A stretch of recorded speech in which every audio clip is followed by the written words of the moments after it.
దేశవ్యాప్తంగా ఉత్కంఠ రేపుతున్న 5 రాష్ట్రాల ఓట్ల లెక్కింపు కొనసాగుతోంది. ఎగ్జిట్ పోల్ సంచలనాలు ప్రతిబింబిస్తూ ఉత్తరప్రదేశ్లో సమాజ్వాదీ పార్టీ దూసుకెళ్తోంది.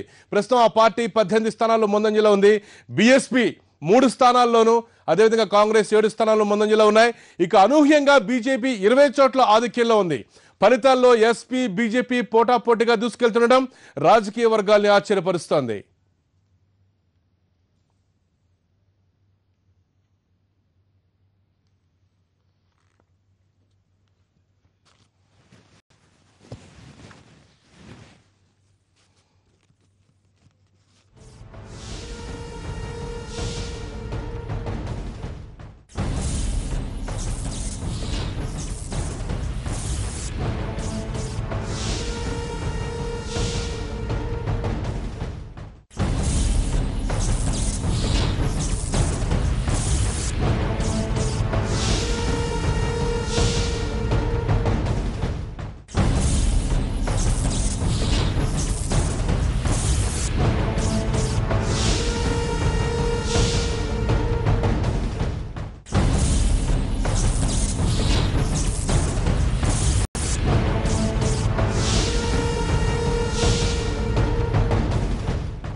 ఇక పంజాబ్ విషయానికి వస్తే పంజాబ్ లో తొలి రౌండ్ నుంచే కాంగ్రెస్ ఆధిక్యంలో కనిపిస్తోంది. ఇప్పుడు ఈ సమాచారం ప్రకారం మొత్తం 117 అసెంబ్లీ సీట్లకు గాను కాంగ్రెస్ పార్టీ 12 చోట్ల, ఇక అదేవిధంగా ఎస్ఏడి 5 చోట్ల, ఇతరులు 1 చోట ఆధిక్యంలో ఉన్నారు. ప్రస్తుతం కాంగ్రెస్ 12 చోట్ల ఆధిక్యంలో కొనసాగుతుంది.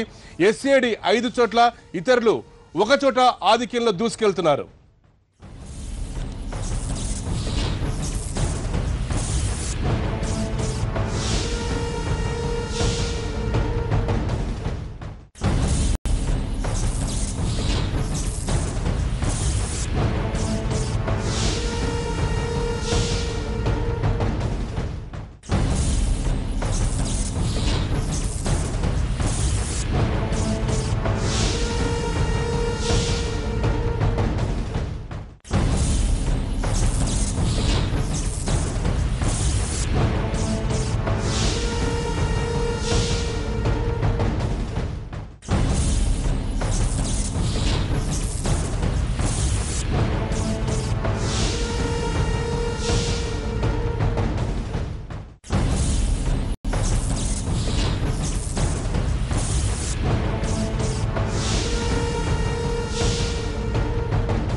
ఇక ఉత్తరాఖండ్ లో కాంగ్రెస్ బీజేపీ నువ్వా నేనన్నట్లు పోటాపోటీగా సాగుతున్నాయి. కడపటి వార్తలు అందేసరికి మొత్తం 70 సీట్లకు గాను కాంగ్రెస్ 7 చోట్ల, బీజేపీ 7 చోట్ల, ఇతరులు 2 చోట్ల ఆధిక్యంలో కొనసాగుతున్నారు. మొత్తం ఉత్తరాఖండ్ లో అసెంబ్లీ సీట్ల సంఖ్య 70 ఉంది. కాంగ్రెస్ 7 చోట్ల ఆధిక్యంలో దూసుకెళ్తోంది. పోటాపోటీగా బీజేపీ కూడా 7 సీట్లలో ఆధిక్యంలో కొనసాగుతోంది. ఇతరులు మాత్రం 2 చోట్ల ఆధిక్యంలో ఉన్నారు.